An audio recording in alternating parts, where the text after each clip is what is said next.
சமாதான ஊழியங்கள் வழங்கும் இது உங்கள் அற்புதத்தின் நேரம். Time of miracles. தேவ செய்திக்கு நேராக கடந்து சொல்லுவோம். எல்லாரும் திருப்பிக் கொள்வோம், வாசிப்போம். நாகும் புஸ்தகம் 1ஆம் அதிகாரம், நாகும் 1 வாசிப்போம். நாகும் புஸ்தகம் 1ஆம் அதிகாரம் 7வது வசனம். நாகும் 1:7 வாசிங்க. என்னவா? கர்த்தர் நல்லவர், இக்கட்டு நாளிலே அரணான கோட்டை, தம்மை நம்புகிறவர்களை அறிந்திருக்கிறார். கரங்களை உயர்த்தி அல்லேலூயா சொல்றவங்க அல்லேலூயா. கண்களை மூடி ஜெபிக்கலாம். ஆண்டவரே எங்களோடு பேசுங்க, இடைப்படுங்க. உங்கள் சத்தத்தினால் எங்கள் வாழ்க்கையை செழிப்பாங்க. அடியேன் அப்பிரயோஜனமான பாத்திரம், கடமை மாத்திரம் செய்கிறேன், நீர் வெளிப்படும் நல்ல பிதாவே, ஆமென். அல்லேலூயா. நல்ல கரங்களை உயர்த்தி அல்லேலூயா. பக்கத்தில் பார்த்து சொல்லுங்க, கர்த்தர் நல்லவர், இக்கட்டு நாளில் அரணான கோட்டை, தம்மை நம்புகிறவர்களை என்ன பண்ணியிருக்கிறார்? அறிந்திருக்கிறார். எத்தனை பேர் நம்புறீங்க ஆண்டவர் இக்கட்டுகளில் உதவி செய்கிற ஆண்டவர்? எத்தனை பேர் நம்புறீங்க இந்த ஆண்டவர் இக்கட்டில் உதவி செய்ய வல்லவராக இருக்கிறார்?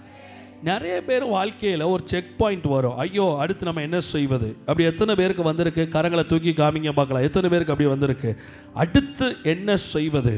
இன்னைக்கு கர்த்தர் உங்களுக்கு ஒரு ரகசியத்தை சொல்லி கொடுக்குறாரு. எல்லா வாசலும் அடைக்கப்பட்டுட்டா கர்த்தர் உங்களுக்கு அற்புதம் செய்ய போறார். கையை தட்டி விட ஆமென் சொல்லலாமே.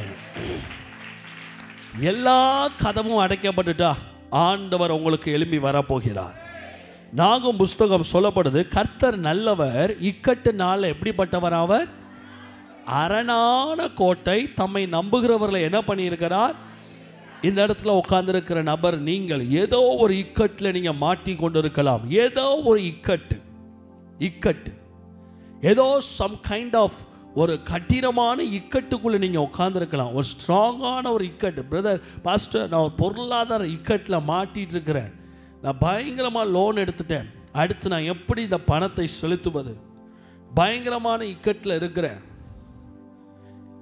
யாரோ ஒருத்தர் கூட தெரியாமல் நான் பழகிட்டேன். ரீசன்ட் டைமிங்கில் நான் கேட்குற அநேக பல கவுன்சிலிங், அநேக பல ஜபம், கல்யாணம் முடிஞ்சவளுங்க, கல்யாணம் முடிக்காதவளுங்க, நான் அவங்க கூட தெரியாமல் பேசிட்டேன், தெரியாமல் பழகிட்டேன். இப்போ பிளாக்மெயில் பண்ணுறாங்க. என்ன நான் செய்வது? சாகணும், வேறு வழியே கிடையாது. சாகிறது தவிர எனக்கு ஒரு வழி தெரியல. நான் என்ன செய்வது? ஆண்டவர் இன்னைக்கு உங்களை பார்த்து சொல்லுகிறார், இந்த ஆராதனையில் கர்த்தர் சகல இக்கட்டுகளையும் கர்த்தர் உடைத்து போட அவர் வல்லமை உள்ளவராய் எழுந்தருளி வரப்போகிறார். எல்லா இக்கட்டுகளையும் கர்த்தர் இன்னைக்கு உடைச்சி போடுவேன் என்று வாக்கு பண்ணியிருக்கிறார். தம்முடைய பிள்ளைகளுக்கு அவர் நல்லவராகவே இருக்கிறார். நம்ம இக்கட்டு வந்த உடனே நம்ம என்ன செய்யணும்? இன்னைக்கு நான் சொல்கிறேன், ஒரு 3 காரியங்களை நம்ம செய்யணும். ஒரு 3 விஷயங்களை நம்ம செய்யணும். இக்கட்டு, ஒரு நெருக்கம், குடும்பத்தில் பிரச்சனை, ஒரு அவமானம், ஒரு அசிங்கம், ஒரு போராட்டம், ஒரு பண நெருக்கடி, ஒரு மன சோர்வு. எத்தனை பேர் இந்த தற்காலிக விடுதலையிலிருந்து பரிபூர்ண விடுதலை வேணும்னு சொல்கிறீங்க? அவங்க மட்டும் கரங்களை உயர்த்தி அல்லேலூயா சொல்லலாமே. பக்கத்தில் பார்த்து சொல்லுங்க, தற்காலிக விடுதலையை தேடி போகாதீங்க. பக்கத்தில் பார்த்து சொல்லுங்க, தற்காலிக, நல்லா சத்தமாக சொல்லுங்க, எதை தேடி போகக்கூடாது? தற்காலிக விடுதலை தேட போகக்கூடாது. பாஸ்டரை பார்த்து ஜோமன்னா தற்காலிக விடுதலை தான் வரும். உனக்கு நிரந்தர விடுதலை வர வேண்டும் என்றால் நீ சில காரியங்களை செய்ய வேண்டும். நீ சில விஷயத்தில் ஒப்புரவாக வேண்டும். நீங்கள் சில விஷயங்களில் தேவனண்டை மாற வேண்டும். சில மேட்டர்ஸில் நீங்கள் மாறணும். நீங்கள் மாறாத வரைக்கும் சும்மா ஒவ்வொரு இடமா ஜோமணி இன்றைக்கி 100 ரூபா இல்லை, நான் ஜோமண்ண நாளைக்கு 500 ரூபா கிடச்சிட்டு சந்தோஷமாக ஓடணும். எவ்வளோ காலம் தாண்டி ஓட போகிற? எனக்கு அருமையான தேவ ஜனமே, தற்காலிக விடுதலையை தேடி போகாதீங்க, நிரந்தர விடுதலைக்குள்ளே வாங்க. ஆண்டவர் இன்னைக்கு ஒரு 3 விதமான வழிகளில் தெய்வம் நமக்கு ஒரு நிரந்தர விடுதலையை வைத்திருக்கிறார். முதலாவது விடுதலை நான் உங்களோடு பேச விரும்புகிறேன். சங்கீதம் 34ஆம் அதிகாரம் 6வது வசனம். தற்காலிக விடுதலையிலிருந்து கர்த்தர் நிரந்தர விடுதலைக்கு நம்மளை கொண்டு போக விரும்புகிறார். சங்கீத புஸ்தகம் 34ஆம் அதிகாரம் 6வது வசனம். சத்தமாக வாசிங்க பார்க்கலாம். 34:6 வாசிங்க. என்னவா பிரதர்? இந்த ஏழை கூப்பிட்டார், கர்த்தர் கேட்டு அவனை அவன் இடுக்கணுங்களுக்கெல்லாம் நீங்களாக்கி ரட்சித்தார். இந்த வசனம், இந்த அதிகாரத்தினுடைய தலைப்பு பகுதியை வாசிங்க. அந்த மேலே ஒரு பிராக்கெட்டில் அந்த அதிகாரத்தினுடைய தலைப்பு போட்டிருக்கோம், சாப்டர். வாசிங்க பார்க்கலாம். என்னவா வைங்க, என்னவா என்ன மாஸ்டர்? நானே வாசித்துட்டுமா? தாவீது அபிமெலேக்குக்கு முன்பாக வேஷம் மாறின போது பாடின சங்கீதம். எப்போ? வேஷம் மாறின போது பாடின சங்கீதம். முதலாவது வசனத்தை வாசிங்க பார்க்கலாம். வேஷம் மாறினப்போ அவன் பாடின சங்கீதம் வாசிங்க. கர்த்தரை நான் எக்காலத்திலும் ஸ்தோத்தரிப்பேன், அவர் துதி எப்பொழுதுமே. சரி, உங்கள் வாழ்க்கையில் ஒரு பிரச்சனை வந்துடுது, வேஷம் மாறுற சூழ்நிலை வருது. பக்கத்தில் பார்த்து கேளுங்க, உங்கள் வாழ்க்கையில் ஒரு பிரச்சனை வருது. இப்படி ஒரு பிரச்சனை வந்திருக்கா உனக்கு? வேஷம் மாறத்தக்களுக்கும் உன் வாழ்க்கையில் ஒரு பிரச்சனை வந்திருக்கா? பக்கத்தில் பார்த்து கேளுங்க. மேலே இருக்கவங்க பக்கத்தில் பார்த்து கேளுங்க, வேஷம் மாறுற அளவுக்கு ஏதாவது பிரச்சனை வந்திருக்கா? வந்திருக்கா? வந்திருக்கா? இன்னைக்கு வாழ்க்கையில் பிரச்சனையை நம்ம எப்படி திரும்ப நினைக்கிறோம்? எனக்கு வந்திருக்கிறது பெரிய பிரச்சனை, நான் சந்தித்துட்டு இருக்கிறது பெரிய பிரச்சனை. இந்த பொம்பளைங்கள்லாம் கேட்டால் சொல்லுவாங்க, கல்யாணம் முடிஞ்ச நாள்லேருந்து ஒரே பிரச்சனை, கல்யாணம் கட்டினதுக்கு அப்புறம் தான் ஒரே பிரச்சனை.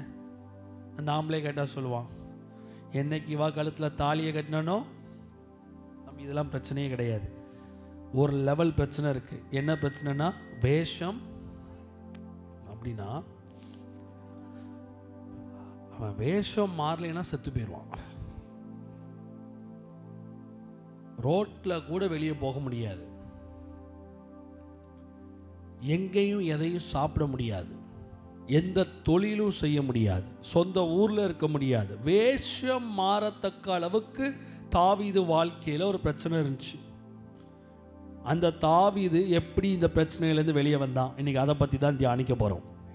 கையை தட்டி அலையிலையா சொல்லலாமே, சத்தமா ஒரு அல்லேலூயா எடுங்க. முதலாவது வசனத்தை வாசிங்க சத்தமா. கர்த்தரை நான் எக்காலத்திலும் ஸ்தோத்தரிப்பேன். சரி, இப்போ நான் கேட்குறேன், நீங்கள் பார்க்குற பிரச்சனைலாம் சின்ன பிரச்சனையா பெரிய பிரச்சனையா? மேலே இருக்கவங்களாம் சத்தமாக சொல்லுங்கள், சின்ன பிரச்சனையா பெரிய பிரச்சனையா? ஏங்க நான் தைரியமாக சொல்கிறேங்க, வியாதிலாம் வந்தால் பயப்படாதீங்க, பீஸ் சர்ச்சுக்கு வாங்குங்க, நான் ஜோம் பண்ணுறேங்க. எந்த வியாதியாக இருந்தாலும் பார்த்துக்கலாங்க. கேன்சராக இருக்கட்டுமே பார்த்துக்கலாங்க. நான் ஊக்கமாக ஜோமனா கர்த்தர் மனம் இறங்குவார். எனக்கு அந்த நம்பிக்கை ரொம்ப உண்டு. எந்த வியாதியெல்லாம் பற்றி பயப்படாத, வியாதியெலாம் ஒரு பிரச்சனையே கிடையாது, தூக்கி போட்டு அடித்து போயிட்டே இருக்கலாம். மனசில் வர்ற பிரச்சனை தான் பயங்கரமான பிரச்சனை, இந்த மனசளவில் வரக்கூடிய பிரச்சனை. தாவீதுக்கு பிரச்சனை வெளியே இருந்துச்சு, ஆனால் எங்கே இல்லை? மனசில் இல்லை. அதனால தான் மனசு சொல்லுது, கர்த்தரை நான் அவர் துதி எப்பொழுதுமே வாயில் இருக்கும். அடுத்த வசனத்தை வாசிங்க பார்க்கலாமா? என்ன சொல்லுவானா? சோத்துக்கே வழி இல்லை. அவர் என்ன சொல்றாரு? கர்த்தருக்குள் என் ஆத்துமா என்ன பண்ணுமா? மேன்மை பாராட்டும். சிறுமைப்பட்டவர்கள் அதை கேட்டு என்ன பண்ணுவாங்களா? மகிழ்வார்கள். அடுத்து வாசிங்க. என்னடா வேஷம் மாதிரி ரோட்டில் பைத்தியக்காரனா அலையிற அவன் சொல்லுகிறான், என்னோட கூட சேர்ந்து ஆண்டவரை மகிமைப்படுத்துங்க. வேஷம் மாறின காலத்தில் சொல்லுகிறான், நாம் ஒருமித்து அவருடைய நாமத்தை. ஏதோ ஒரு சந்தர்ப்பத்தில் கடவுளுக்காக நீங்கள் எடுத்த ஒரு அசாத்தியமான ஒரு முடிவை பார்த்து தான் ஆண்டவர் உங்களுக்கு மேலே நன்மைகளை கொடுப்பார். ஏதோ ஒரு பாயிண்ட்ல கர்த்தர் உங்களை பார்த்து, பாப்பா கர்த்தரை ஆண்டவரை எக்ஸைட் ஆக வைக்கணும். ஆசீர்வாதம் எப்போ லைஃப்பில் வரும்னா, ஏதோ ஒரு பாயிண்டில் டெய்லி யாரையும் ஆண்டவரை எக்ஸைட் பண்ண வைக்க முடியாது, எக்ஸைட் ஆக்கிட்டு இருக்க முடியாது.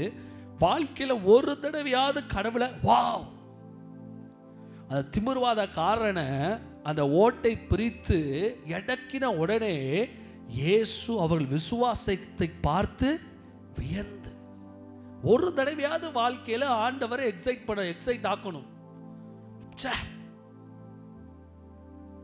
ஆண்டவர் இப்போ உங்களுக்கு 1 கோடி ரூபா கொடுக்காரு, அப்படி வாங்கின ஸ்பீடுக்கு சர்ச்சில் கொடுத்துட்டு போகிற ஆண்டவர். என்னடா இது, 40 வருஷம் ஜோம் பண்ணிட்டு இருந்தா, நம்ம 1 கோடி ரூபா கொடுக்க டப்புனு கொண்டு வந்து பாஸ்டர் கையில் கொடுத்துட்டு போயிட்டேன். என்னடா இது, பரலோகம் எக்ஸைட் ஆகணும். அப்படி ஏன்ட்ட ஒரு விஷயம் உண்டு, கடவுளை எந்த இடத்துல எக்ஸைட் பண்ண வைக்கலாம். நம்மளை பார்த்து கடவுள் வா அடி ஒரு சிலிர்ப்பு சிலிர்க்க வைக்கலாம். அந்த மாதிரி ஒரு லைஃப்பை வாழ்க்கையில் அட்லீஸ்ட் 6 மாதத்துக்கு ஒருக்கையாவது கடவுளை வந்து எக்ஸைட் ஆக வைக்கணும். அந்த ஒன்றை வச்சே நீ ஓட்டலாம் வாழ்க்கையை. தாவீது ஆண்டவரை எக்ஸைட் ஆக வைக்கிறான். வேஷம் மாறின காலத்தில் கடவுளை பார்த்து சொல்லுகிறான், நான் உம்மை மேன்மை பாராட்டுவேன், நாம் ஒருமித்து அவர் நாமத்தை உயர்த்துவோமாக. பாஸ்டர், என் புருஷன் மண்டையை உடச்சிட்டாரு. கர்த்தர் ரொம்ப மோசமானவர் பாஸ்டர், அவர் ஆவி கெட்டப்படவே மாட்டேங்கி.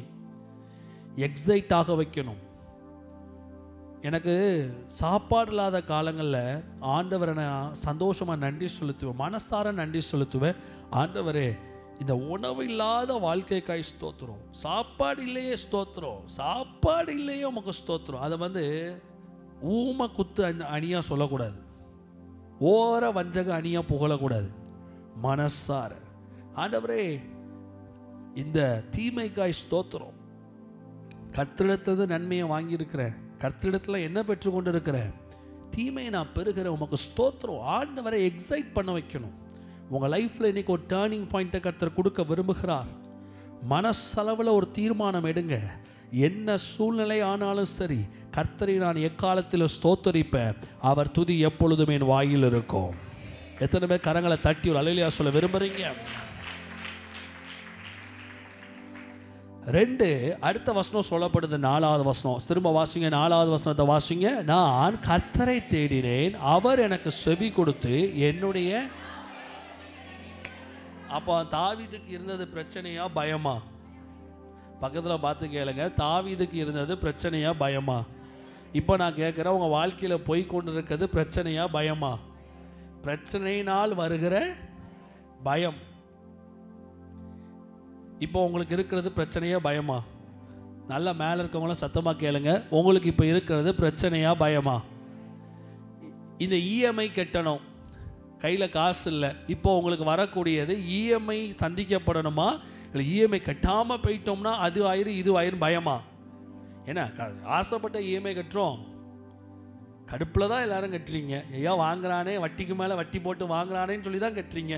என்ன உத்தமனானவா நீங்கள் இஎம்ஐ கட்டுறீங்க? நீங்கள் உத்தம புருஷன்னு சொல்லி அறிகிறதுக்காக இஎம்ஐ கட்டுறீங்க. கட்டலைன்னா அது பிரச்சனையாயிரும், வீடு பேரும் காரு பேரும் அது பேரும் இது பேரும். பயத்தில் கட்டுறேன். எதுக்கு நீங்கள் ரோட்டில் போகும்போது தண்ணி அடிச்சுட்டு பைக் ஓட்ட மாட்டேங்கிங்க? ஏன்? பயம். என்ன பயம்? போலீஸ்காரன் பிடிச்சிருவான், ஃபைனை போட்டுருவான். இந்த உலகமே எதில் நடத்தப்படுதுன்னா பயத்தில் நடத்தப்படுது. இப்போது புருஷமாரெலாம் வீட்டுக்கு 9:45 வராங்கன்னா எதனால வராங்க? சத்தமாக சொல்லுங்கள், எதனால வராங்க? பயம். இப்போ பிள்ளைங்களுக்கெல்லாம் ஸ்கூல் ஃபீஸ் கட்டுறீங்க, அன்புனால கட்டுறீங்களா, இல்லைன்னா பயத்தில் கட்டுறீங்களா? இந்த உலகமே பயத்தை வச்சு தான் ஓடுது. ஆளுகிறவர்களை எதை வச்சு ஓட்டுறாங்க? பயத்தை வச்சு ஓட்டுறாங்க. கட்சியில் இருக்கிறவன் ஏன் ஒழுங்காக வேலை செய்கிறான்? கட்சியில் ஒழுங்காக வேலை செய்யலைன்னா என்ன பண்ணிடுவாங்க? நம்மளை கட்சியை விட்டு தூக்கிடுவாங்க. இந்த உலகமே பயத்தின் அடிப்படையில் இயங்குகிறது. ஆனால் ஒரு விஷயம் சொல்கிறேன், தேவன் நமக்கு பயமுள்ள ஆவியை கொடாமல் பலமும் அன்பும் தெளிந்த புத்தியும் உள்ள ஆவியை கொடுத்திருக்கிறார். அப்போ நமக்கு பிரச்சனையா பயமா? சொல்லுங்க பார்க்கலாம். இன்னைக்கு ஒரு லைஃப் கோச் சீரிஸ் தான். நம்ம சந்தித்து கொண்டிருப்பது பிரச்சனையா பயமா? சத்தமா சொல்ல. என்னது? அப்போ இன்னிலேருந்து ஒரு முடிவு எடுக்கணும். என்ன நடந்தாலும் பரவாயில்ல, பார்த்துக்கலாம். கையை தட்டி ஒரு அலையில சொல்றவங்க சத்தமாக கையை தட்டி ஜெபீன். உன் வாழ்க்கையில் போய் கொண்டிருக்கிற பிசாசை எப்படி விரட்டுவது? ஓட்டா மட்டா லூதா டப்பா தொட்டா கம்மா, இந்த பகுதியில் கிரியை செய்கிற பொல்லாத ஆவியே உன்னை பிடுங்குகிறேன் அப்படின்னு சொல்கிறதுனால இந்த பேய் ஓட போதா? ஓடவே ஓடாது. அந்த பேய் உன்னைய பயங்காட்டி வச்சிருக்கு. நீ பண்ணுற ஜபமே பயத்தில் தான் பண்ணுற. எத்தனை பேர் பயத்தினால ஜெபம் பண்ணுறீங்க? சொல்லுங்கள் சார். பயத்தில் ஒரு ஜபம். ஐயோ இந்த மாதம் தசமபாகம் கொடுத்துடணும், ஐயோ தசமபாகம் கொடுக்கலைன்னா ஏதாவது ஹாஸ்பிட்டல் செலவு வந்துடும். அப்போ நீ பயத்தில் கொடுக்குற.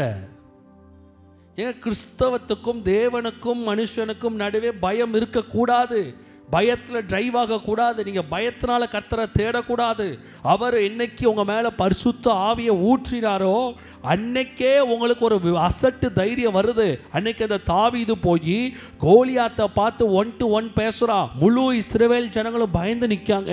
இவன் தைரியமாக பேசுகிறான். ஏன்? கர்த்தருடைய ஆவியானவர் தாவீதுக்குள்ளே இருந்தார். அவன் சொல்லுகிறான், ஒரு முறை எனக்கு என்ன வந்துச்சு? சிங்கம் வந்துச்சு. ஒரு முறை எனக்கு என்ன வந்துச்சு? கரடி வந்துச்சு. ஏங்க நீங்கள் சிங்கத்தை பார்த்தா ஓடுவீங்களா இல்லை நிற்பீங்களா? ஓடுவீங்க. ஏன்? தைரியம். அந்த பயத்திலேருந்து விடுதலை வேணும். இன்னைக்கு எதை பார்த்தாலும் பயம், யாரை பார்த்தாலும் பயம். அப்படி ஆயிருமா பயம், இப்படி ஆயிருமா பயம். என்னை பற்றி தப்பாக பேசிடுவா, பேசட்டும். பேசிக்கோடே, என்னடே பண்ண முடியும்? உன்னால் பேசதானே முடியும், பேசிக்கோ. பயத்திலேருந்து வெளியே வாங்க. ஐயோ என் புருஷனை அடித்து ரோட்டில் வெளியே தள்ளிடுவார், தள்ளட்டும். பக்கத்து வீட்டுக்காரன் கேட்பான், என்னக்கா ஜபத்துக்கு போனேன், அடித்து வீட்டை விட்டு வெளியே தள்ளியிருக்காரு, நீ சொல்லு, கவலைப்படாத, ஓம் புருஷன் நாளைக்கு அடித்து வெளியே தள்ளுவா, நம்ம 2 பேர் சேர்ந்து நாளைக்கு உட்காருவோம். அந்த அக்கா அது சார் வீட்டுக்குள்ளே போயிடும். நாளைக்கு இப்படி தான் பதில் சொல்லுகிறாள். ரோட்டில் கார் ரிப்பேர் ஆயிடுச்சு, நின்று பார்த்துட்டு இருக்க ஒருத்தன், என்ன சார் வண்டி ரிப்பேர் ஆயிடுச்சு அப்படின்னு. ஆமாம் ரிப்பேர் ஆயிடுச்சு. உங்கள் வண்டி நல்லா இருக்கா? ஓடியே போயிட்டான். எதுக்கு ரிப்பேர் ஆயிடுச்சு? ஏன்னா அவர் என்னைய காட்டிலும் ஒரு நல்ல காரை வச்சுருக்காராம். இந்த மாதிரி நிறைய பாலிடிக்ஸ் உங்களுக்குலாம் நடக்கும். நான் கேட்டேன், உன் வண்டி ரொம்ப நல்லா இருக்கு, உங்கள் வண்டி ரிப்பேரே ஆகாதா? நான் கிளம்புறேன் சார். அப்போ பயத்தை விட்டு வெளியே வாங்க. தாவீது சொல்லுகிறார், நான் கர்த்தரை தேடினேன், எல்லா பேய்களையும் விரட்டி விட்டார் அல்ல, எல்லா பயத்துக்கும் நீங்கள் ஆக்கினை ரட்சித்தார். நல்ல கையை தட்டி அலையிலையா சொல்லலாம. பக்கத்தில் பார்த்து சொல்லுங்க, வாடா வாடா பார்த்துக்கலாம். நல்லா பக்கத்தில் பார்த்து சொல்லுங்க பார்க்கலாம். ஏல வாழை பார்த்துக்கலாம், வாடா வாடா பார்த்துக்கலாம். பக்கத்தில் பார்த்து சொல்லுங்க பார்க்கலாம், வாடா வாடா பார்த்துக்கலாம்டா பார்த்துக்கலாம்டா. டேய், மானத்துக்கு அஞ்சினவன்ட்ட போய் நீ எதுவும் பண்ணலாம். மானத்துக்கு அஞ்சாத போயிட்டு போய் என்னடா நீ பேச போற? என்ன பேச முடியும்? நீ எச்ச துப்புனாலும் கூட எச்ச எடுத்துட்டு இயேசுவை நேசிக்கிறாருன்னு சொல்றவன்ட்ட போய் என்ன பண்ண முடியும்? நீ வாங்க, பயத்துட்டு வெளியே வாங்க. சமுதாய பயத்துட்டு வெளியே வாங்க. குடும்பம் என்னை பற்றி என்ன பேசும், இந்த பயத்துட்டு வெளியே வா. புருஷன் என்ன நினைப்பா, வெளியே வா. சில பாஸ்டர்மார்கள் மீட்டிங்லாம் போகும்போது தான் சொல்லுவேன், விசுவாசிகள் என்ன பேசுவோம் பயந்து சாவாத. அதுக்கு சேலை கட்டி பிரசங்கம் பண்ணலாம். பயன் சாவாத. பேசுறவன் பேசிட்டு தான் இருப்பான், சொல்றவன் சொல்லிட்டு தான் இருப்பான், விமர்சிக்கிறவன் விமர்சித்து கொண்டு தான் இருப்பான், தூசிக்கிறவன் தூசித்து கொண்டு தான் இருப்பான். பயத்துட்டு வெளியே வா. ஐடி ரைட் ப்ராப்ளம் இருக்கு, பார்த்துக்கலாமே. நான் சாகிற வரைக்கும் அது அப்படியே தான் இருக்கும். கர்த்தர் பார்த்து கொள்வார். கையை தட்டி அலையிலையா சொல்லலாமே. ஆண்டவர் பார்த்து கொள்வார். தைரியமாரு. பாஸ்டர் எனக்கு லிவர் ப்ராப்ளம், டாக்டர் சொல்லியிருக்கிறாங்க இத்தனை வருஷம் தான், பயப்படாத. ஆண்டவர் வாக்கு பண்ணியிருக்கிறார், உன் ஆயுசு நாட்களை என்ன பண்ணுவேனா பூரணப்படுத்துவேன். பயப்படாத. பயந்த காரியம் நேரிட்டு விடும். அதை குறித்து பயம், இதை குறித்து பயம், அவங்கள குறித்து பயம், எதிர்காலத்தை குறித்து பயம், பிள்ளைகளை குறித்து பயம், எப்படி கல்யாணம் கட்டி வைப்போம் பயம், நம்ம எப்படி பிஸ்னஸ் ரன் பண்ணுவோம் பயம், எதை பார்த்தாலும் பயம். பார்த்துக்கலாம் சார், கர்த்தர் கூட இருக்கிறாரு. கர்த்தரை நோக்கி தேடு, அவர் எல்லா பயத்துக்கும் நீங்களாக்கி உன்னை ரட்சிப்பார். இன்னைக்கு இந்த சமாதான தேவாலய மக்களுக்கு பயத்திலிருந்து விடுதலையை நான் அறிவிக்கிறேன். பெற்றுக்கொள்கிறவங்க கரங்களை தட்டி சத்தமாக கையை தட்டி பெற்றுக்கோங்க பார்க்கலாம். இன்னும் ஒரு வருஷம் இன்றைக்கு இந்த சமாதான தேவாலய குடும்பங்களுக்கு சகலவித பயத்திலிருந்து விடுதலையை நான் அறிவிக்கிறேன். பயத்திலிருந்து விடுதலை நான் அறிவிக்கிறேன். பெற்றுக்கோ, இயேசுவின் நாமத்தினால கரங்களை தட்டி பெற்றுக்கோ. பயத்திலிருந்து விடுதலை நான் அறிவிக்கிறேன். எதுல இருந்து விடுதலை? சத்தமா சொல்லுங்க. எதுல இருந்து விடுதலை? எதுல இருந்து விடுதலை? எதுல இருந்து விடுதலை? எதுல இருந்து விடுதலை? பெற்றுக்கோங்க. இன்னைக்கு இது ஃபர்ஸ்ட் மோஸ்ட் இம்பார்ட்டன்ட் நீடட். நெருக்கங்கள் வரும்போது, இக்கட்டு வரும்போது, ஒரு சோதனை வரும்போது நிமிர்ந்துடணும். ஆண்டவர்கிட்ட இல்லை, உலகத்துக்கு நிமிர்ந்துடணும். பரிசுத்த ஆவியை பெற்ற நாம், தேவனுக்கு பிள்ளைகளாய் இருக்கிற நாம், கர்த்தர் சார்பில் நிற்கிற நாம், கர்த்தரோடு இருக்கிற நாம், கர்த்தருக்குள் இருக்கிற நாம் இந்த உலகத்தை பார்த்து பயப்படக்கூடாது. கரங்களை தட்டி அல்லேலூயா சொல்லலாமே. பயம்.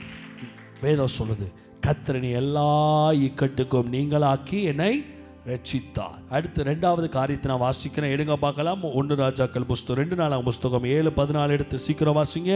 எஸ்தர் 4:14, 2 நாளாகவும் 7:14 எடுத்து வாசிங்க.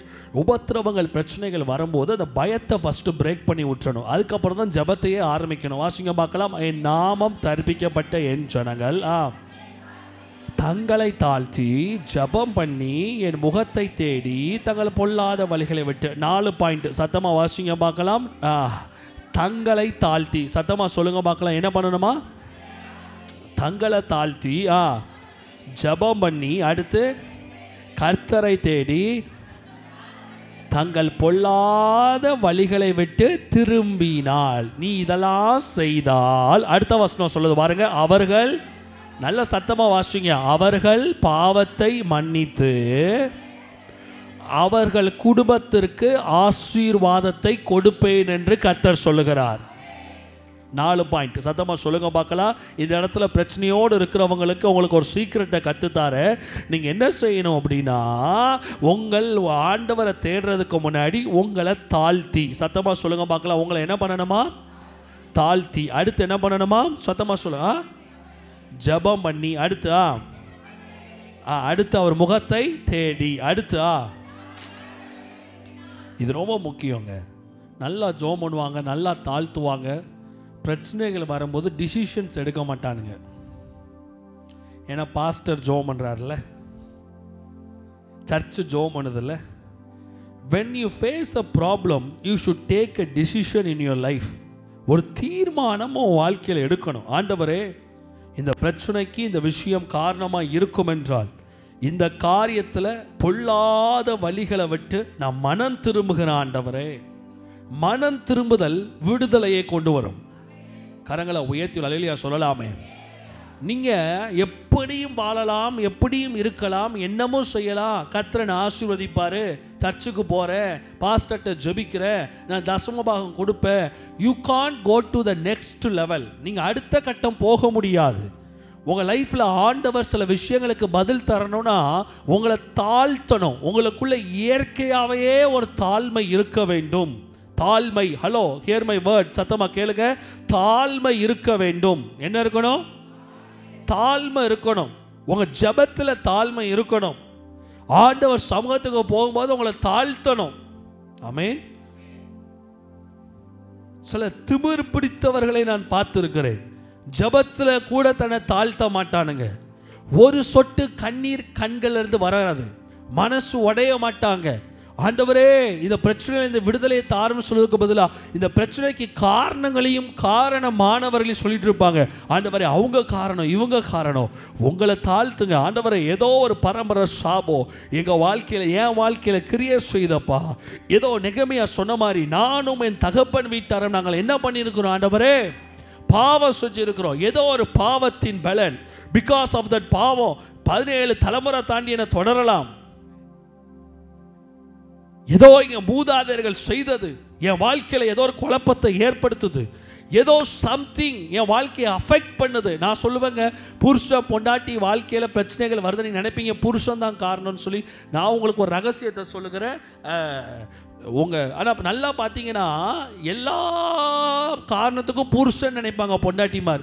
ஏன்? உன் மேலே தேவ கிருபை இருந்தா ஒரு சொக்க தங்கத்திட்ட ஆண்டவனை கொடுத்துருக்கலாமே.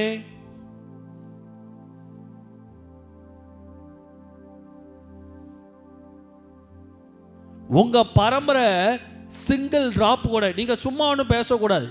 இட்ஸ் அ குட் ஃபேமிலி, நாங்கள் வந்து நல்ல குடும்பம், நாங்கள் அப்படி இப்படிலாம் பேசக்கூடாது. இஃப் ஓ ஃபேமிலி பேக்ரவுண்டில் ஒரு சொட்டு கூட கரை இல்லை அப்படின்னா ஓ திருமண வாழ்க்கை இன்பமாக இருக்கணும், நல்லா இருக்கணும், சந்தோஷமாக இருக்கணும். இல்லை நீங்கள் புருஷன் தான் காரணம், புருஷன் தான் காரணம், புருஷன் வீடு சரியில்லை. ஏன்? நீ நல்லவா தானே, அப்போ கடவுள் உனக்கு நல்லவனை கொடுத்துருக்கணும்ல. பொண்டாட்டி மாதிரி இதை கொஞ்சம் உணரணும். Don't keep on blaming your husband. நிறைய பேர் சொல்லுவாங்க, don't keep on blaming your wife.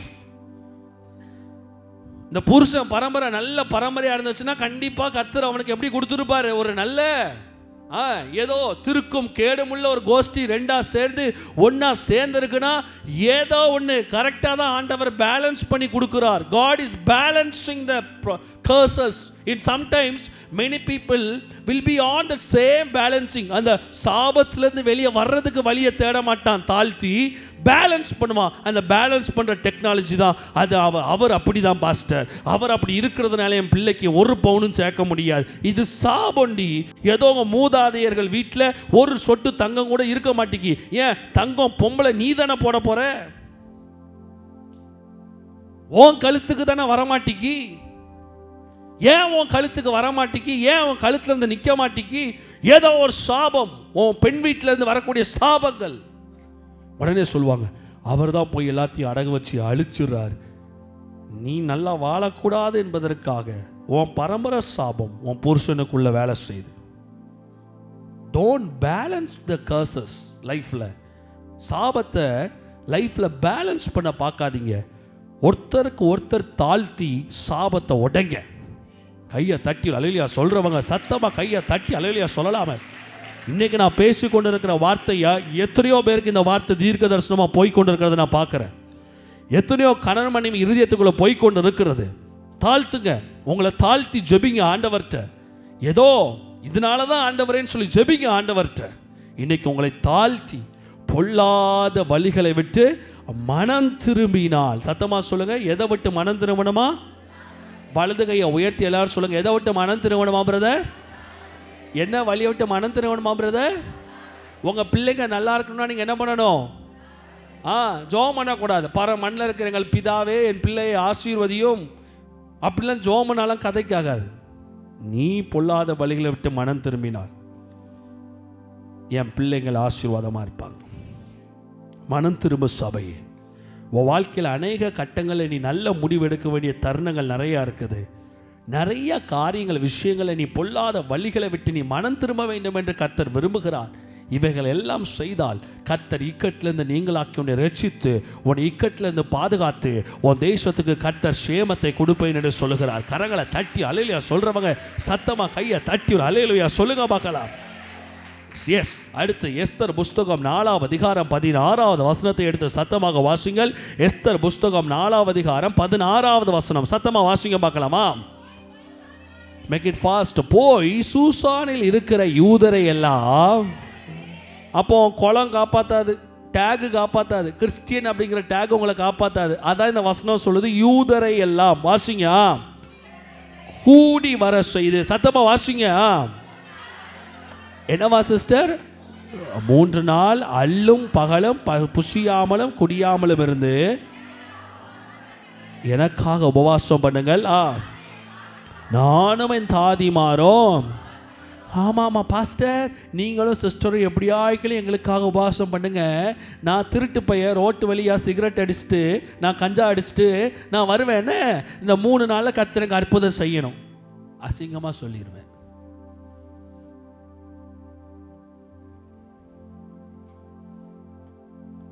ஒரு பிரச்சனையிலேருந்து விடுதலை கர்த்தர் உனக்கு கொடுக்கணும்னா நீ முதல்ல மனம் திரும்பணும்னு ஃபஸ்ட்டு சொன்னேன். அதை காதில் நல்லா கேட்டுக்கோ. உன் தொழில் ஆசீர்வதிக்கப்படணும்னா, குடும்பம் ஆசீர்வதிக்கப்படணும்னா நீ உன் பொல்லாத வழிகளை விட்டு ஃபஸ்ட்டு வெளியே வரணும் தம்பி. அடுத்து இந்த பிரச்சனையிலேருந்து தீர்வை காணுவதற்காக ஒரு உபவாச ஜெபத்தை போடணும். எஸ்தர் ராஜாத்தி சொல்லுகிறாள், நீ போய் யூத ஜனங்களையா கூட்டு உபவாசம் பண்ணுங்க. எப்படி? நானும் என் தாதிமாரும். சத்தமா சொல்லுங்க. என்ன? நானும் என் தாதிமாரும் ஸ்விம்மிங் பூலில் குளித்து விளையாடுவோம். நீனும் எல்லாரும் என்ன பண்ணுங்க? எங்களுக்காக ஜெபம் பண்ணிக்கோங்க பிரதர், எங்களுக்காக ஜெபம் பண்ணிக்கோங்க. தம்பி நீ யூத, உனக்கு இது கதைக்காகாது, உனக்கு செட் ஆகாது. நீ யாரு? சத்தம் கேட்கல. நீங்களாம் யாரு? சத்தமா சொல்லுங்க. யார் நீங்க? யூதன். உபவாச ஜபத்தில் வந்து பாஸ்டர் உபவாசம் வந்து கத்துவார். நாங்கள் நல்லா வயிறு நிறைய தின்னுட்டு வந்து நாங்கள் உட்காந்து அப்படியே கேட்போம். பாஸ்டர் செய்கிற ஜபத்தை கேட்போம். பாஸ்டர் எங்களுக்காக மன்றாடி ஜபிப்பார். ஒரு மன்றாடி ஜபிக்க மாட்டார். வேஸ்ட். அது கர்த்தர் கேட்க மாட்டார். நீ யூதன், கர்த்தரின் நாமம் தரிப்பிக்கப்பட்டவன். யூத குலத்தில் இயேசு பிறந்தார். இயேசுவை பெற்றுக்கொண்டவன், இயேசுவை அறிந்தவன், இயேசுவை அனுக்கிரகமாய் சுகந்தரித்தவன் உபவாச ஜெபம் செய்ய வேண்டும். சர்ச்சை மட்டும் செய்ய சொல்லக்கூடாது, நீ உபவாசம் இருக்க வேண்டும். எஸ்தர் ராஜாத்தி அதை தான் செய்தால். நீங்க போங்க, நீங்களும் உபவாசம் பண்ணுங்க, நானும் என் தாதிமார்களும். சத்தமா சொல்லுங்க, நானும். இனிமே எவனாவது என்கிட்ட பாஸ்ட் எனக்கு உபவாச ஜெபம் பண்ணுன்னு சொல்லு, நீ உபவாசம் இருந்து ஜெபிக்க ஆரம்பி. You just start to fast and pray. கரங்களை தட்டி அல்லேலூயா சொல்றவங்க சத்தமா கையை தட்டி அல்லேலூயா. பாஸ்டர், என் குடும்பத்தில் இருக்கிற பொருளாதார பிரச்சனை நீங்கணும். இன்னைக்கு நான் சொல்றேன், உபவாச ஜெபத்தை கையில் எடு. புதன்கிழமை, வியாழக்கிழமை, வெள்ளிக்கிழமை 3 நாள் உபவாச ஜெபத்தை போடு. வெள்ளிக்கிழமை சர்ச்சுக்கு வா, என் கூட சேர்ந்து ஜெபம் பண்ணணும். எஸ்தர் ராஜாத்தியும் ஜெபிக்க வேண்டும், மொர்தெகாயும் ஜெபிக்க வேண்டும். கையை தூக்கி. உபவாச ஜெபத்தில் ஒரு பவர் இருக்கு தெரியுமா? என்ன பவர் தெரியுமா? எஸ்தர் ராஜாத்தியும் ஜெபிக்க வேண்டும். இன்னைக்கு கர்த்தர் உங்களுக்காக மொர்தெகாயை வைத்திருக்கிறார். சபை என்னும் மொர்தெகாயை கர்த்தர் வைத்திருக்கிறார். கையை தட்டி அல்லேலூயா சொல்றவங்க சத்தமா கையை தட்டி அல்லேலூயா சொல்லலாமே. இந்த மொர்தெகாய் எஸ்தர் ராஜாத்தி என்ன பண்ணினா, வளர்த்தெடுத்து அவனை கொண்டு போய் ராஜாத்தியா உட்கார வச்சான். எனக்கு அன்பான தேவ பிள்ளைகளே, இக்கட்டில் பிரச்சனைன்னு வரும்போது நீ தனியால ஜெயிக்க முடியாது. சபை உனக்காக ஜெபிக்கணும், நீயும் உனக்காக ஜெபிக்கணும். தனி மரம் தோப்பாகாது. The church should fast and pray for the believers as well as the believers should go and eat and rounding outside. அப்படியே அலையிறது வெளியே. லீவ் போடு ஒரு 3 நாள். பிள்ளை காதல்ல மாட்டிக்கிட்டா உபவாச ஜெபத்தை போடு. புருஷன் கள்ள தொடர்புல இருக்கிறான், உபவாச ஜெபத்தை போடு. பணம் வீட்டில் தங்க மாட்டிக்கு, உபவாச ஜெபத்தை போடு. பாஸ்டர்கிட்ட சொல்லு. அதுக்குன்னு பாஸ்டர் இந்த சர்ச்சில் இவ்வளோ பேர் இருக்காங்க, ஒவ்வொருத்தருக்கும் 3 நாள்னா என்ன ஆகி போச்சு? 2 வருஷம் ஆகி போச்சு. 2 வருஷமா 5 வருஷம் ஆகி போச்சு. நான் செத்து போயிடுவேன், பரலோகம் போயிடுவேன் நான். அதுக்கு தான் நான் சொல்கிறேன், ஒரு நாள் வெள்ளிக்கிழமை உபவாச ஜெபம் ஜெபத்தை வச்சுருக்கோம். அந்த ஒரு நாள் ஃபுல் சபையும் உனக்காக காலையில் ஜோமனு, சாயங்காலம் மொர்தெகாய்ட்ட வா. மொர்தெகாயும் ராஜாத்திகளும் சேர்ந்து ஜெபிக்கும் பொழுது கர்த்தர் அசைவுகளை கொடுப்பார்.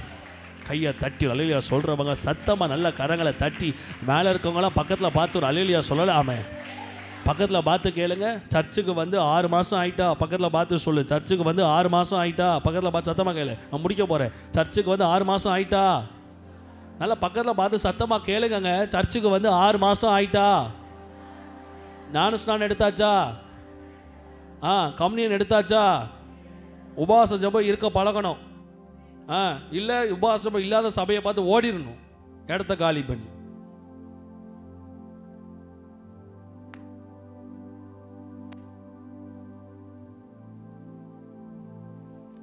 உபவாச ஜெபம் கஷ்டமாக தான் இருக்கும். உபவாச ஜெபம் உடம்பை வருத்தும், வயிறு பசிக்கும், கியாமியான்னு வயிறு கத்தும். அன்னைக்கு பார்த்து தான் சாப்பிடணும்னு தோணும், பிபி கூடும், ப்ரெஷர் கூடும். உபவாச ஜெபத்தில் செத்து போனாலும் பரலோகம் போவேன். போ, சீக்கிரம் போ. ஒவ்வொருத்தனுக்கா பயந்து பயந்து செத்து வாழ்றதுக்கு, பயந்து வாழ்றது ஒரு சாவு, அது தெரியுமா உங்களுக்கு? பயந்து பயந்து வாழ்றது ஒரு பெரிய சாவு, உயிரோடு சாவுறது அடையாளம். இந்த கோழி பண்ணையில் கோழியை பார்த்தீங்கன்னா, அது அந்த கோழி பண்ணைக்குள்ள அதை பிடிக்கிறவன் போனவனே என்ன பண்ணும், அப்பவே செத்து போச்சு. உங்க வாழ்க்கையில் பயப்படாதீங்க.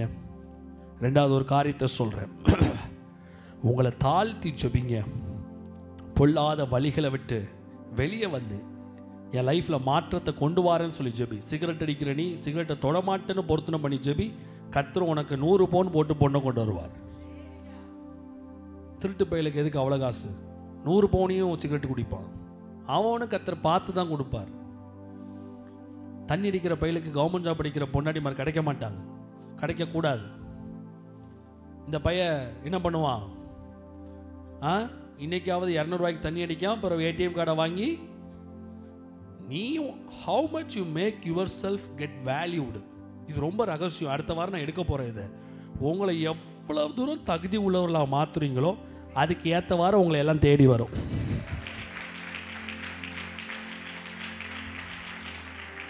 நீ மட்டமான வேலை பார்த்துட்டு இருந்தேன்னா மட்டமான பொண்ணு வரும். நீ மட்டமான வேலை பார்த்துட்டு இருந்தேன்னா மட்டமான பொருளாதாரம் தான் வரும். மேலானவைகளை செய், கீழானவைகள் அல்ல. பைபிள் சொல்லு, மேலானவைகளை நாடு.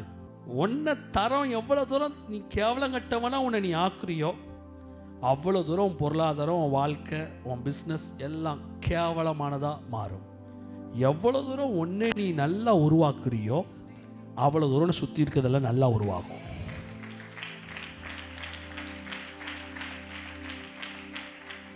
தேன் தான் எதை ஈர்க்கும்? ஈக்களை ஈர்க்கும். சக்கரைப்பாகு ஈக்களை ஈர்க்காது. உங்கள் வாழ்க்கையில் தேனாக மாறுங்க. நீ கேட்காத ஐஸ்வர்யம், ஆசீர்வாதம், பணம், மன நிம்மதி எல்லாம் உன்னை தேடி வரும். ஹல்லேலூயா. இப்போ எத்தனை பேர் நம்புறீங்க கர்த்தர் நம்மளை இக்கட்டிலிருந்து விடுதலை செய்ய வல்லவராக இருக்கிறார்? அடுத்து ஒரு காரியம், வேகமாக அப்படியே வாசித்துட்டே இருங்க. அடுத்து ஒரு காரியம், இது ஒன்று மட்டும் சொல்லி நான் முடிச்சுடுறேன். வாசிங்க பார்க்கலாம். 1 சாமுவேல் 1:11 வாசிங்க. 1 சாமுவேல் 1:11. 1 சாமுவேல் 1:11. சில பல வருஷமாய் நடக்காத காரியங்கள் எப்பொழுது நடக்கும்? 1 சாமுவேல் 1:11 வாசிங்க பார்க்கலாம். சேனைகளின் கர்த்தாவே, தேவனுடைய அடியாளின் சிறுமையை கண்ணோக்கி பார்த்து உமது அடியாளை மறவாமல் நினைத்தருளி அடியாளுக்கு ஒரு அப்பா இவ்வளவு ஜபம் பண்ணதுக்கு பதிலாக டக்குன்னு சொல்லியிருக்கலாம், எனக்கு ஒரு குழந்தைய கொடுப்பீங்கன்னா உமக்கு நான் கொடுப்பேன். வாசிங்க அடுத்து. அவன் உயிரோடு இருக்கும் சகல நாளும் நான் அவனுக்கு கர்த்தருக்கு ஒப்பு கொடுப்பேன். இதில் பாயிண்ட் ஒன்று இருக்குது. அவன் தலையில் என்ன படுவதில்லை. he will not be a stylish guy. எப்படியா? சவரன் கத்தி படுவதில்லை. அப்படின்னா என்ன அர்த்தம்னா முடி வெட்ட மாட்டான். ஒருத்தன் முடி வெட்டாம வாழ்ந்தான்னா அவன் முகரக்கட்டை எப்படி இருக்கும்? இப்போ எனக்கு பதில் சொல்லுங்க. ஒருத்தன் முடி வெட்டாம வாழ்றான்னா அவன் முகரக்கட்டை எப்படி இருக்கும்? எனக்கே முடி வெட்டி 1 மாதம் ஆக போது ஒரு மாதிரி அன்னீசியாக ஃபீல் ஆகிட்டு இருக்குது. முடி வெட்டாமல் ஒரு மனுஷன் வாழ்கிற வரைக்கும் வாழ்கிறான்னா அவன் முகரக்கட்டை, அவன் மண்டை எப்படி இருக்கும்? சொல்லுங்கள் வாய் திறந்து.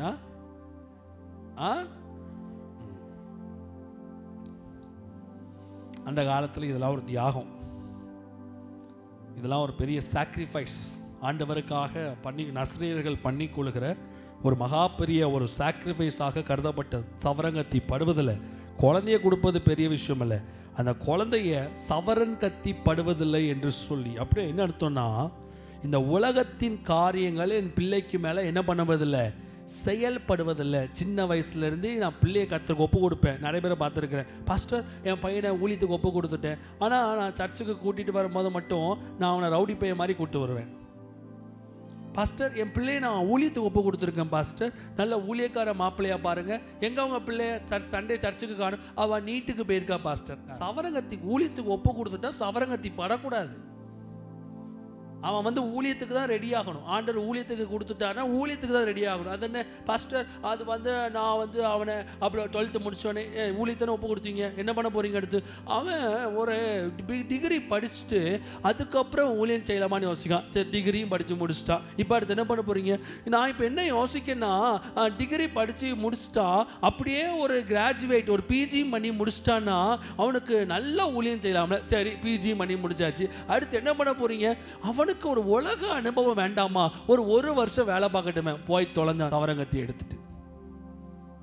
ஏங்க கர்த்தருக்குன்னு ஒப்பு கொடுத்தாச்சா போட்டும் ட்ராக்ல, அதில் என்ன நீ டைவர்ஷன் பண்ணுறது? சவரங்கத்தியை வச்சு அன்னால் கர்த்தருக்கு கொடுத்தது வளர்ந்ததுக்கு அப்புறம் கர்த்தருக்கு கொடுக்கல. இயேசு கிறிஸ்து கூட வளர்ந்ததுக்கு அப்புறம் 30 வயசுக்கு அப்புறம் தான் வீட்டை விட்டு தேவனுக்கு போனார்.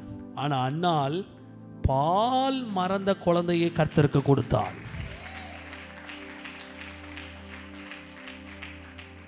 பொருத்தனை இன்னைக்கு உங்க வாழ்க்கையில நொல்ல பொருத்தனைலாம் பண்ணக்கூடாது. என்ன பொருத்தனை பண்ணக்கூடாது?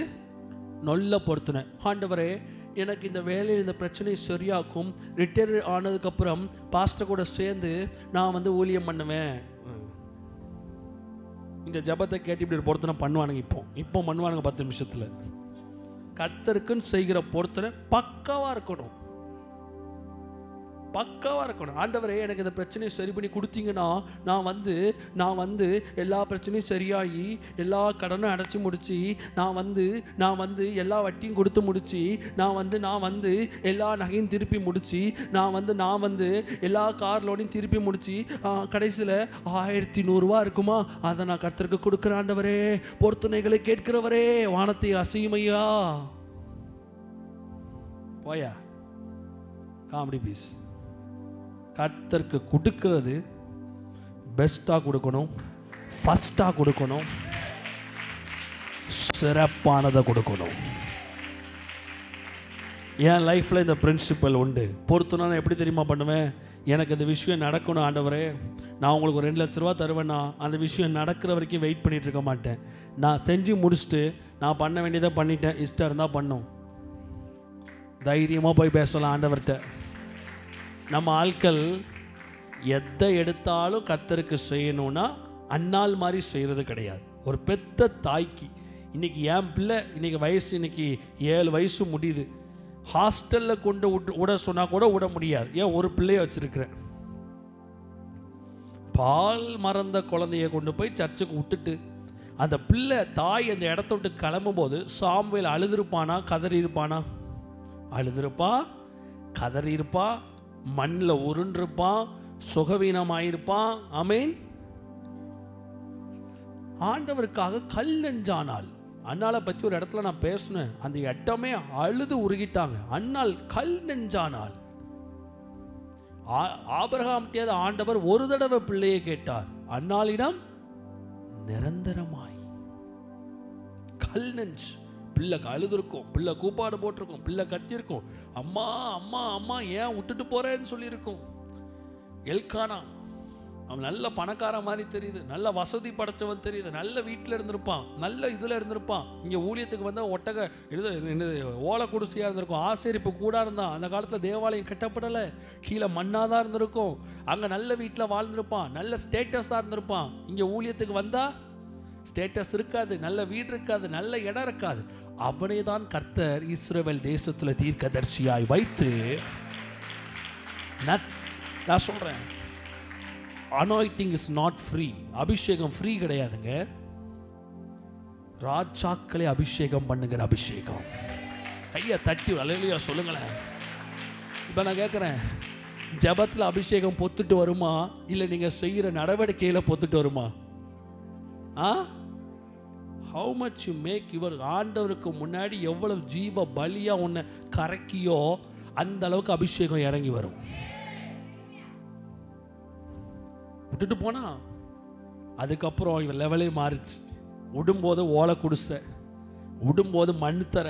இன்னைக்கு ஊழியத்து நிமித்தம் எதையும் சகிக்க முடியல அநேக பேரால். ஊழியத்து நிமித்தம், தேவ ராஜ்யத்து நிமித்தம், சபை நிமித்தம் எதையும் யாராலும் எதையும் சகிச்சுக்கிட முடியலை. கேட்டால் நான் ஆண்டவருக்கு ஒப்பு கொடுத்துருக்கேன். ஒரு நாள் வந்துச்சு, ஆண்டவர் நினைவு கூர்ந்தார், இவா மேன்மையை விட்டு எனக்காக தம் பிள்ளையை கொடுத்தா, இவா பிள்ளை கை மூலமாய் நான் இஸ்ரவேல் தேசத்தில் ராஜாக்களை அபிஷேகம் பண்ணுவேன்.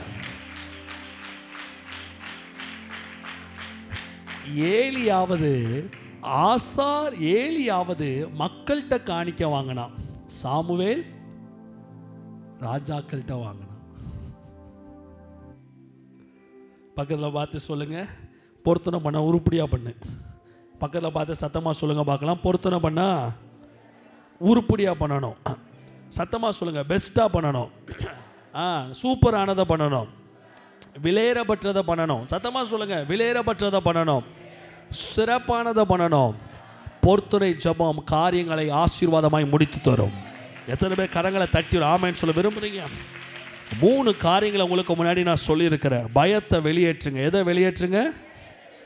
உங்களை தாழ்த்துங்க. அடுத்து சொல்லுங்க பார்க்கலாம், பொல்லாத வழிகளை விட்டு மனம் திரும்புங்க. அடுத்து என்ன சொல்லியிருக்கிறேன்? உபவாச ஜபம். என்ன ஜபம் அது? பாஸ்டரை ஜோமனை சொல்லிட்டு இங்கே வீட்டில் உட்காந்து நல்லா ஜாலி பண்ணுற உபவாச ஜபம் இல்லை. சபையும் மொர்தகாயும் எஸ்தரும் தாதிமார்களும். என்ன சொல்லுங்க பார்க்கலாம்? மொர்தகாய், எஸ்தர், தாதிமார்கள். எல்லாருக்கும் இந்த கதை தெரியும். Don't want to stand here. இதே இடத்துல நிற்க விரும்பல. காரியம் மாறுதலாய் முடிந்தது. கர்த்தர் பெரிய காரியங்களை செய்தார்.